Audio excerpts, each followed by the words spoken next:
Саламатсыңар балдар. Кезектеги география сабагын окуп үйрөнүүнү баштайбыз. Силер мурунку сабактан Алай Түркистан жана Алай өрөөнү менен таанышкансыңар.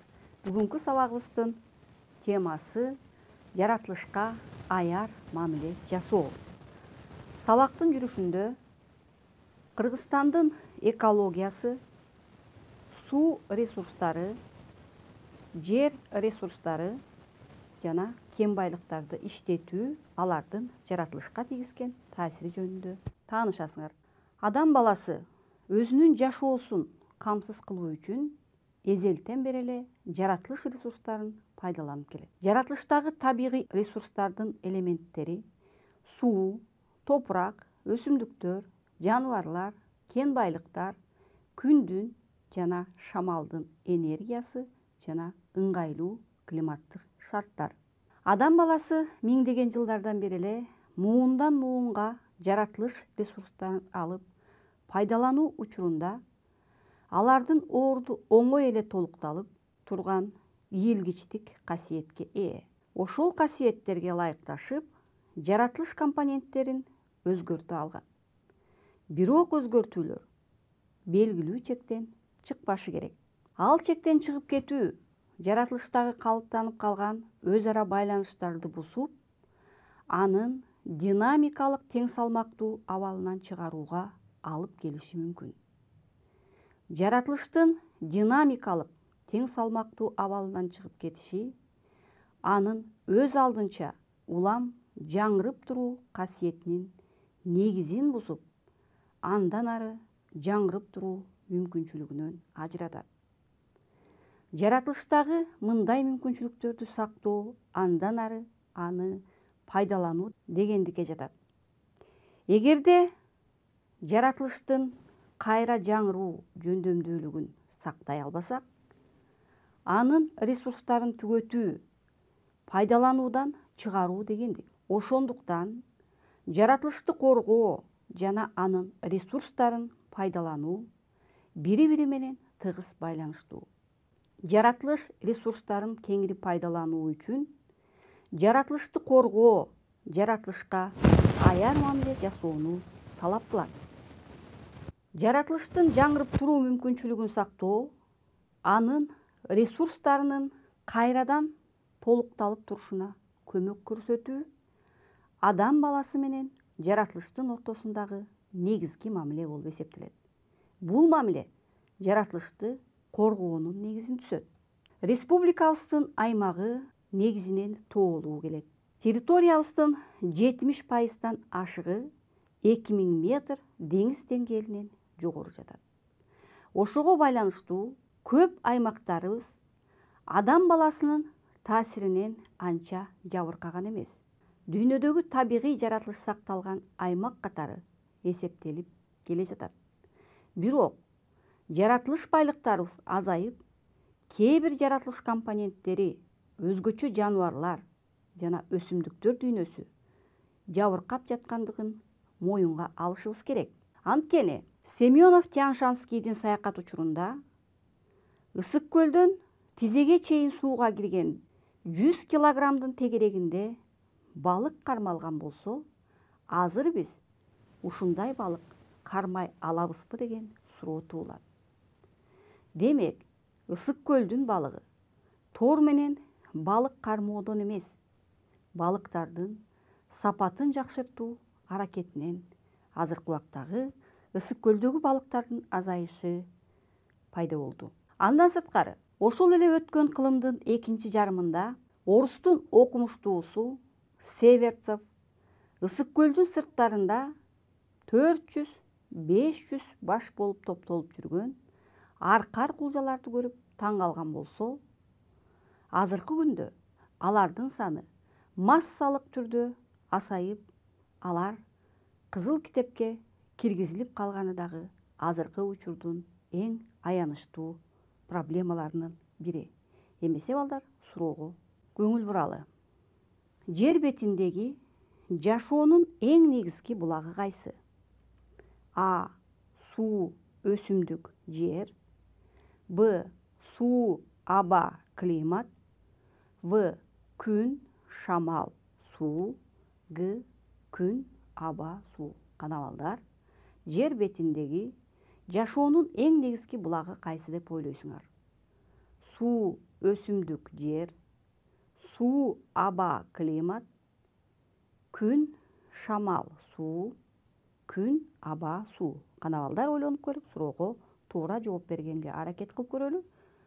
Кана жер бетиндеги жашоонун негизги булагы бул күн, аба жана суу болуп эсептелет. Күн, аба, суу бул жашоонун булактары экендигин баарыбыз жакшы билебиз. Анткени күндүн нурусуз, абасыз, суусуз адам баласынын жашоосу деги эле тиричиликтин болушу мүмкүн эмес. Ошондуктан биз буларды негизги жашоонун булагы катары эсептейбиз. Суу жашоонун булагы же болбосо эң баалуу жаратылыш ресурсу деп айтсак болот. Кыргыз эли сууну байыртадан эле барктап келген эл болгон. Жер бетиндеги таза суунун запасы азыркы күндө 2,5–3% гана түзөт. Жерге биз таза сууга абдан бай мамлекет катары эсептелет. Биздин аймактан агып чыккан суулар кошуна мамлекеттерге да сууга болгон муктаждыгын камсыз кылат. Жылына биздин тоолордон агып чыккан суунун көлөмү 52 километр кубка жетет. Сууну булгануудан сактоо, сарамжалдуу пайдалануу негизги проблемалардын бири. Сууну коргоонун дагы бир проблемаларынын бири анын запасынын азайып кетишине жол бербөө болуп эсептелет. Ар бир агын суунун алабындагы токой аянттары агым пайда болуунун эң маанилүү фактору. Токойлорду кыркып жок кылуу суу режиминин бузулушуна, анын жалпы чыгымынын азайышына алып келет. Ал эми жергебиздеги токой белгилүү гана санда экендигин унутпашыбыз керек. Ошондуктан карагай, арча, жаңгак, мөмө токойлорун коргоо бул сууну коргогондук. Жер жаратылыш ресурстардын дагы эң маанилүүсү. Анткени жер энебиз деп атап койсок дагы болот. Анткени материалдык жыргалчылыктын негизин жер түзөт. Жергебиздин айдоо аянттарын элдин санына бөлө турган болсок, Кыргызстанда ар бир адамга 0,32 га гана айдоо жерлер туура келет. Демек айдоо аянттарын улам кыскартуу тенденциясы дагы өтө азыркы күндө күч алууда. Негизги орунга ээ болгон айдоо аянттарды иштетүүнүн натыйжасында азыркы убакта көптөгөн жерлерибиз эрозияга учурап, шор басып кетүү коркунучтары дагы туулуп жатат. Кайсы гана курулуш болбосун, айдоо аянттарынын эсебинен курулат. Миңдеген гектар айдоо аянттарды суу сактагычтардын, айыл кыштактардын, шаарлардын жана ошондой эле жолдордун астында калып, азыркы убакта айдоо жерлердин саны кескин азаюуда. Жерди сарамжалдуу пайдалануу, жаңы аянттарды жоготууга жол бербөө, ар кандай бузулуштардан биринчи кезекте айдоо жерлерди коргоо бул актуалдуу проблемалардын бири. Анткени айдоо жерлер жалпы калкты азык түлүк менен камсыз кылуучу жерлер экендигин эч качан эстен чыгарбашыбыз керек. Анда эмесе кийинки суроого көңүл буралы балдар. Суроо: тоо кен казуу өнөр жайы жаратылышка кандай таасир этүүдө? А. Кендер азаюуда. Б. Эрозияга учуроодо.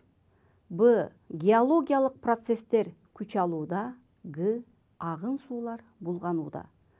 Канабалдар, тоо кен казуу өнөр жайы жаратылышка кандай таасир этип жатат? Азыркы күндө жалпы чарбабыздагы негизги өнүгүп жаткан тармактардын бири тоо кен казуу өнөр жайы. Канабалдар, тоо кен казуу өнөр жайы жаратылышка кандай таасир этип жаткандыгын ойлонуп көрүп, суроого туура жооп бергенге аракет кылып көрөлү. А. Кендер азаюуда.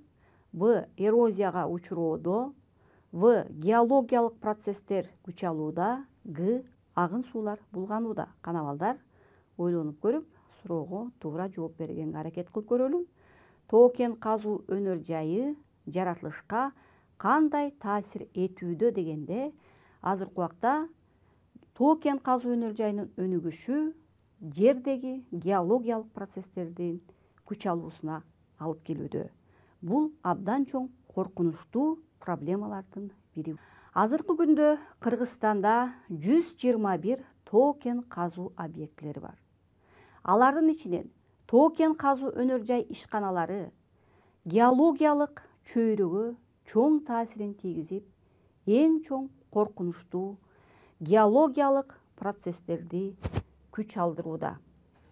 Ошонун негизинде ар кандай иштетүүлөрдөн таштандылардын топтолушуна, уулуу заттардын, калдыктардын, радиоактивдүү калдыктардын көмүлүшүнө алып келүү менен жалпы жер кыртышынын бузулушуна алып келүүдө. Жергебизде 49 уулуу заттар көмүлгөн аймактар бар. Алар урандын калдыктары 1,269 миллион метр кубту түзүп, анын аянты 230,4 миң метр квадрат аймакты ээлейт. Анын таралуу ылдамдыгы 30-35 микрорентген саатына таралат. Бул радиоактивдүү заттар көмүлгөн аймактар, радиоактивдүү уулуу заттар төгүлгөн аймактарды кайрадан иштетип, аларды жок кылуу азыркы учурдун алабы. Кендерди казып өндүрүүдөн мурун экологиялык абалга чоң көңүл буруп кадам жасоо ар бир экологиялык маданияттуу коомдун иши. Анткени жергебиздин экологиялык абалына өлкөбүздүн келечеги көз каранды. Ошондуктан ар бирибиз кайдыгер карабастан жапырт бул проблемаларды чечүүнү тезирээк колго алышыбыз керек. Же болбосо радиоактивдүү уулуу заттар көмүлгөн аймактардагы тоотектерди кайрадан иштетип чыгуу проблемасын биринчи орунга коюшубуз керек. Мына азыркы убактагы эң коркунучтуу бул радиоактивдүү уулуу заттар көмүлгөн аймак катары Майлуу суу эсептелет. Андан сырткары Кара Балтада, Ак Түстө, Орловкада, Кажы Сайда, Кумтөрдө, Миң Кушта, Шекавтарда жана ошондой эле Канда азыркы убакта радиоактивдүү калдыктар көмүлгөн жерлер жана уулуу заттардын таштандылары көмүлгөн аймактар. Мына ушул аймактар болуп эсептелет. Биз тоо кен иштетүү өнөр жайын биринчи өнүктүрүүнүн алдында ушул радиоактивдүү уулуу заттар көмүлгөн аймактарды жок кылуу проблемасын биринчи орунга коюшубуз керек. Майлуу суу Совет заманында капчыга ичиндеги ажайып шаарга айланды. Ошону менен катар 23 уран калдыгын, 13 тоо кен калдыгын сактоочу жайды мурастап калды. Баарынан жаманы, уу заттар калдыктардын көпчүлүгү шаар аралап өткөн Майлуу суу дайрасын жана тегерек четтеги агын сууларды бойлото көмүлгөн. Адистердин айтымында, шаарга экологиялык коркунуч дал ушундан.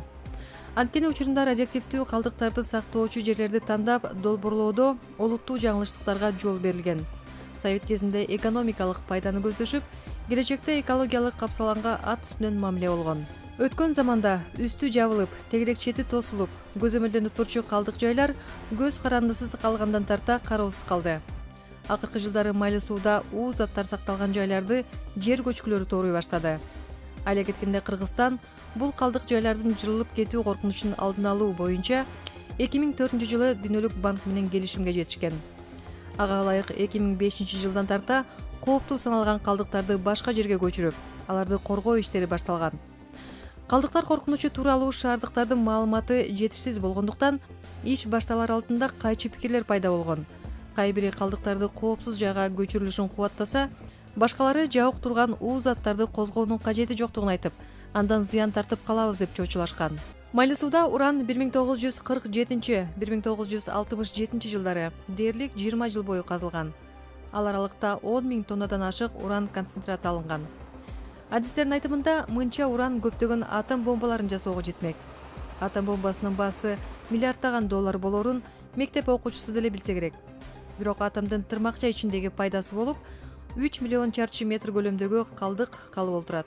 Башта айтып өткөн Дүйнөлүк банктын каржылоосундагы өзгөчө кырдаалдарды алдын алуу долбоорунун алкагында Кыргызстанга 11 миллион доллардан ашык каражат бөлүнгөн. Анын 7 миллион 960 миңин эл аралык өнүгүү ассоциациясы, 1 миллион 950 миңин жапондор, 1 миллионун глобалдык экологиялык фонд бөлгөн. Долбоорго кыргыз өкмөтүнүн кошумчасы 1 миллион 100 миң долларды түзөт. Ошентип биринчи болуп уран чыгарган изолит заводунун жанында, Майлы суу дайрасынын боюнда орун алган жер көчкү коркунучу бар номер 3 калдык жайы суудан окчун номер 6 калдык сактоочу жайга көчүрүлдү. Калдыктарды ташуу боюнча тендер жарыяланып, аны жоопкерчилиги чектелген Лой аттуу коому утуп алган. 2008-жылы куралган бул компания Алматыда ушул өңдүү жумуштарга аралашып жүргөн. Ошондой эле Кара Балтада дагы калдык сактоочу жайды көмүү ишине катышкан. Мындай иш учурунда чаң менен кошо радиоактивдүү нур абага көтөрүлүп, адамга залакасын тийгизерин адистер айтып жүрүшөт. Ошондуктан иш учурунда ал жерлерде суу себилип, анда иштеген техника калдык аймагына кирип чыккан сайын тынбай жуулуп турушу алтын эреже. Ал эми бул жердеги иштеген жумушчулар А категориясына кирет. Атап айтсак, радиация жогору болгон жерде иштөө шартын жакшы билген жана саламаттыгы талапка жооп берген адамдар. Алар жумуштун алдында медициналык кароодон өтүп, ден соолугу туура келгендери калат. Бул ишти күнүгө Чүй экологиялык лабораториясы аткарат. Жумушчулар үчүн бир жылда нурлануунун өлчөмү 20 миллизиверттен ашпоосу керек. Аларга паспорт ачылып, күнүгө канча иштегени, нурлануунун дозасы эсептелип турат. Эгер ченемге жетип калса, жумушчу башка ишке жылдырылат. Ишкана жетекчиси Олег Литвиновдун айтымында, бул жерде сертификаттары бар эски гидротехник адистер менен катар жаш кадрлар иштейт. Андан сырткары, айлана чөйрөбүздүн булганышы дагы азыркы күндөгү орчундуу проблемаларга айланууда. Бул да болсо өзүбүздүн жасаган иш аракеттерибиздин бири. Ушундай мамилени дагы уланта бере турган болсок, жергебизди таштандыга айландырабыз. Ал эми бул проблема каяктан келип чыкты? Ушунчалык жаратылышка болгон мамилебиздин кесепети дагы бизге тийип жүрбөсүн. Ошондуктан жаратылышка аяр мамиле жасап, жашап турган айлана чөйрөбүздү таза тутуп, келечекке үлгү болууга тийишпиз. Ар бирибиз жалпы жергебиздин жаратылышын коргоого кайдыгер карабашыбыз керек. Негизинен Кыргызстан экологиялык абалы жакшы, табигый экосистемалар сакталып калган аймактардын бири катары эсептелет. Ошондуктан алыскы мамлекеттерди да кызыктырууда, анткени экологиялык проблемаларда чек ара жок. Жаратылышты коргоо бүткүл адамзаттын иши. Ошондуктан бардыгыңарды жаратылыш менен аяр мамиледе болууга чакырат элем. Эгерде ар бирибиз жаратылышка кайдыгер мамиле жасабастан, жаратылышты сактоого аяр мамиле жасоо менен гана биз келечегибизди сактап кала алабыз. Анткени өзүңөр билгендей, адам баласы өзү жаратылыштын бир бөлүгү. Жаратылышсыз адам баласы жашай албайт. Ал эми жергебиздин ушундай кооздугун, ар түрдүү табигый жаратылышын сактап калуу ар бирибиздин милдетибиз. Ошондуктан бардыгыбыз жаратылышка аяр мамиле жасоо менен экологиялык маданияттуу коомду түзүшүбүз керек. Негизинен бүгүнкү сабакта биз Кыргызстандын жалпы экологиясы, экологиялык абалы, анын ичинде суу ресурстары, жер ресурстары жана кен байлыктарды иштетүүнүн азыркы күндөгү абалы жөнүндө түшүнүк алдык. Ушуну менен бүгүнкү сабагыбызды аяктайбыз. Кийинки көрүшкөнгө чейин саламатта калыңыздар.